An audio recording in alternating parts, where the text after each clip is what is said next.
Mission से लगती है। आज जम्मू का बच्चा बेरोजगार हो गया है। क्यों हो गया? बाहर के लोग यहां रेडियो लगाते हैं और नशा बेचते हैं।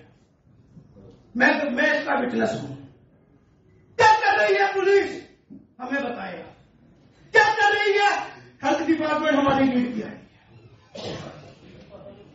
अगर यही रेडियो हमारे जम्मू के लोकल लोग लगाते, जो कम पढ़े लिखे हैं, जो समाज में अच्छी छवि रखते हैं, फ्रूट मंडी है, सब्जी मंडी है, तमाम मंडियां हैं, वहां पे जा सकते हैं। आज हमारा दुकानदार बेरोजगार हो गया इन लोगों की वजह से जो बाहर से आए। आज हमारे दुकानदार को सबको किराया नहीं दे सकता सर, इन लोगों की वजह से। अगर आप टमाटर लेने के लिए जाएंगे या कोई सब्जी लेने के लिए जाएंगे, 5 बात सुनिए, आप घंटे की आप बात सुनिए, छोड़ दीजिए। 5 रुपए कम नहीं करते वो लोग, उसके ऊपर वो चर्चा करें। ये आप बाहर निकाल दीजिए। पिछले 7 सालों से तो आप बैठे हैं, पिछले 7 सालों से आप बैठे हैं, आप एक ही रहोगे बाहर निकाल के बता दीजिए। इस बात पे मत आइए, इस बात पे मत आइए, इस बात पे मत आइए सर, इस बात पे मत आइए। आप बताएं कि जम्मू कश्मीर की पुलिस क्या कर रही है?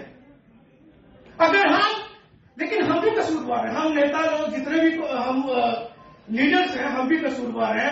कहीं ना कहीं हम भी फोन कर देते हैं कि यार फलाने का बच्चा बड़ा खास है, छोड़। नहीं करना चाहिए।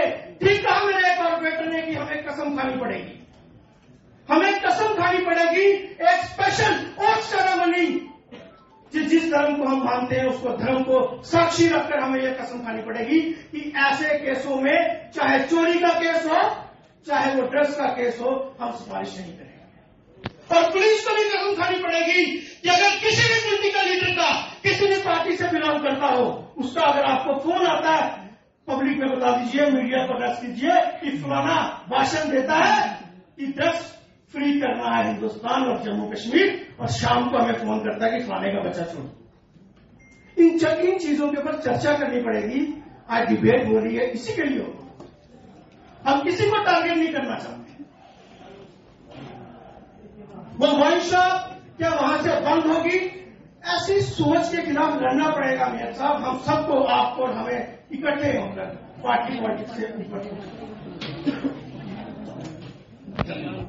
मैं मेयर जितेंद्र शर्मा जी का आभारी हूं, और बोलने से पहले मैं सब अपने जो हमारे बलदेव जी महामोर हैं उनका, हमारे कमिश्नर साहब, हमारे जम्मू म्युनिसिपल कॉर्पोरेशन का पूरा स्टाफ, सफाई साथी से लेके कमिश्नर तक, और 75 के 75 कॉर्पोरेटर, जिन्होंने मुझे 4 साल भरपूर सहयोग देकर ये 4 साल जम्मू म्युनिसिपल कॉर्पोरेशन में काम करने का मौका दिया।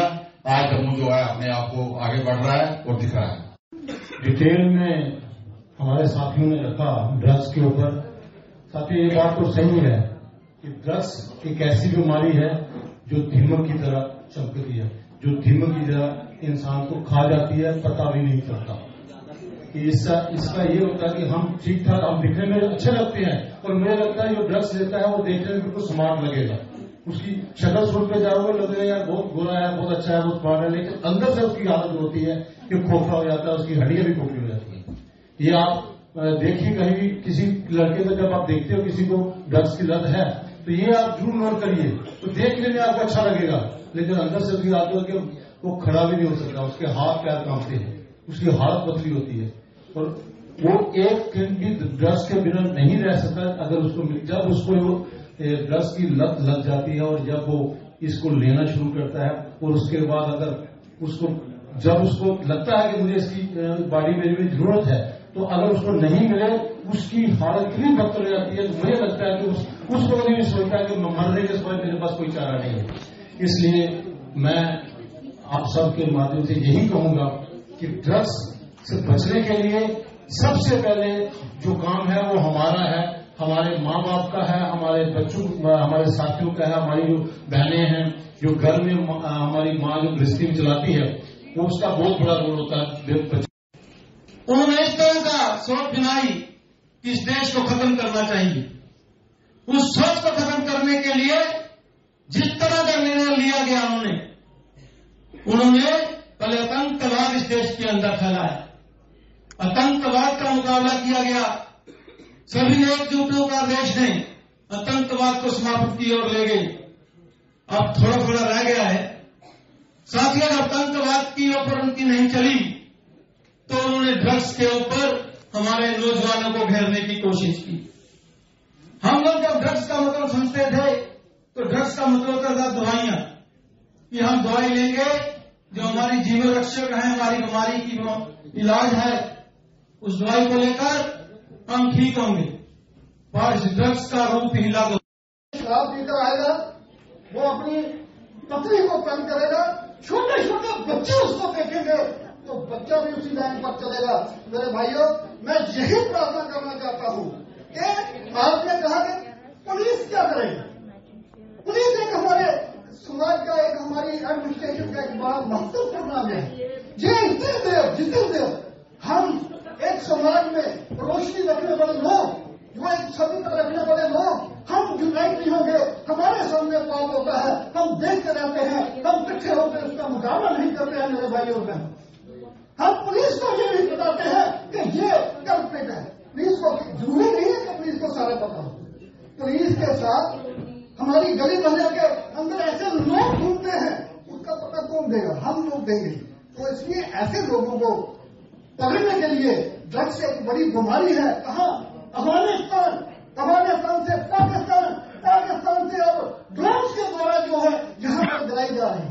पंजाब एक बहुत बड़ा अड्डा बन गया है, जम्मू कश्मीर एक अड्डा बन गया है। तो इसलिए ये ठीक है कि हमारी एडमिनिस्ट्रेशन में पूरी ट्राई करनी चाहिए, लेकिन मेरी निवेदन हाथ बांध के यही प्रार्थना है कि अपने नन्हे मुन्ने बच्चों को एक मेडिटेशन की ओर ले जाइए, योगा की ओर ले जाइए, हनुमान चालीसा की ओर ले जाइए। मैं नहीं कहता हूं कि हनुमान चालीसा सभी पर लागू है, अन्य धर्मों के लोग बैठे तो अपने ढंग से करिए। तो इसलिए मैं यही कहूंगा कि इसको संस्कारों की तरफ लीजिए। माता पिता संस्कार होंगे तो बच्चा भी संस्कार होगा। ये मेरा धन्यवाद। एनडीपीए एक्ट जिसको जरूरत है ज्यादा से ज्यादा और स्ट्रेंथन किया जाए, जिसके तहत अभी ऐसा है कि अगर हमें 240 ग्राम से कम अगर हीरोइन किसी से मिली जाती है तो उसको बेल मिल जाती है, जिस कारण आने वाले समय में, और अभी भी ऐसा हो रहा है कि जो मैक्सिमम बच्चे मतलब जो ये नशा के तस्कर नशा करवा रहे हैं और बेच रहे हैं, ये मैक्सिमम टारगेट कर रहे हैं हमारी टीनेजर्स को, अंडर 18 के बिलो जितने भी हमारे बच्चे आते हैं। तो ये बड़े शातिर है, इन्हें पता है कि अगर हम इनको कम मात्रा में ये हीरोइन या ये और अन्य प्रकार की वो दिए जाए तो उसमें इनको पता है कि ये बेल करा के छूट जाते हैं। तो मेरा, अगर आपकी इजाजत हो या हमारा कोई ऐसा प्रोविजन है, स्पेशल रेजोल्यूशन हम इस हाउस से पास करें कि इस एक्ट को इतना स्ट्रेंथ किया जाए, 1 ग्राम में किसी जगह हीरोइन मिली जाती है तो अगर कड़ी से कड़ी 5 साल की सजा मिनिमम इतनी हो। धन्यवाद। जो जवाब हैं उससे सेटिस्फाई नहीं है हमारे कारपोरेटर साथी। मैंने भी एक क्वेश्चन डाला था, मैं भी सेटिस्फाई नहीं हूं। मैंने भी ऑनरेबल मेयर और कमीशन साहब से कहा है कि जो हम डिटेल मांग रहे हैं ये प्रॉपर तरीके से डिटेलें नहीं दी जा रही हैं, इसलिए ये जो हम लोगों को परेशानियां बाढ़ों के अंदर आ रही हैं उनको कैसे हल किया जाएगा। अभी मेरे साथी कुछ बोल रहे थे कि हमने हमारे नाले खराब हैं, हमने रिपेयर करने के लिए बोला था, तो आज तक कुछ हुआ नहीं। कमीशन साहब बोल रहे थे हमारे पास पैसा ही कोई नहीं, कोई फंड नहीं है कारपोरेशन के अंदर। अगर फंड्स नहीं है तो हमें बताओ हम लोग काम कैसे करेंगे। आज की डेट में मीटिंग जरूर हो रही है लेकिन कारपोरेशन के अंदर कोई भी पैसा नहीं है जिससे हम लोगों के काम कर सके। अच्छा डेकोरम अंदर रहेगा, अच्छी चेयरें लगी होंगी, अच्छा सब कुछ होगा, उसका क्या फायदा। हमने तो काम लोगों के करने हैं। हम ये चाहेंगे कि लोगों के काम हो, गवर्नमेंट फंड्स प्रोवाइड करे, सफाई अच्छी दें लोगों को, लोगों की डेवलपमेंट अच्छे तरीके से करवा सकें। जो पार्क्स हम लोगों ने बनवाई हैं उन पार्कों के अंदर मालीज हों, जो गलियां हैं उनके अंदर सफाई कर्मचारी प्रॉपर हों, जो गार्बेज है वो लिफ्ट हो, और नई चीजें जो स्मार्ट सिटी के अंदर ये दिखा रहे हैं हमें। मैंने तो कहा है अंदर भी, मैंने कहा ये सिर्फ दिखावा है स्मार्ट सिटी। 2000 करोड़ रुपया जम्मू स्मार्ट सिटी के अंदर खर्च कर दिया, लेकिन कहां स्मार्ट सिटी बना। स्मार्ट सिटी हमारी बाड़ों तक पहुंचा नहीं। हमने लिख के दिए थे कि हमारे चौराहे हैं, हमारी नहरों के किनारे हैं, हमारे बड़े बड़े रोड हैं, उनको स्मार्ट किया जाए, लेकिन आज तक वहां कोई पैसा नहीं लगा। अभी कमिश्नर साहब मेरी ही बात का जवाब दे रहे थे कि हमने स्मार्ट स्मार्ट बाड़े नहीं, कुछ स्मार्ट काम रखे, कुछ काम रखे थे जिसमें बाड़े मेंशन नहीं है। तो हमने कहा जितना भी शहर है, चाहे उसमें नेशनल हाईवे आए, चाहे वो यूनिवर्सिटी का काम है, चाहे दूसरा किसी ना किसी बाढ़ के अंदर है वो, तो इसलिए आप बाड़ों को बाइफरकेशन कीजिए और बताइए कि कहाँ कितना पैसा लगा।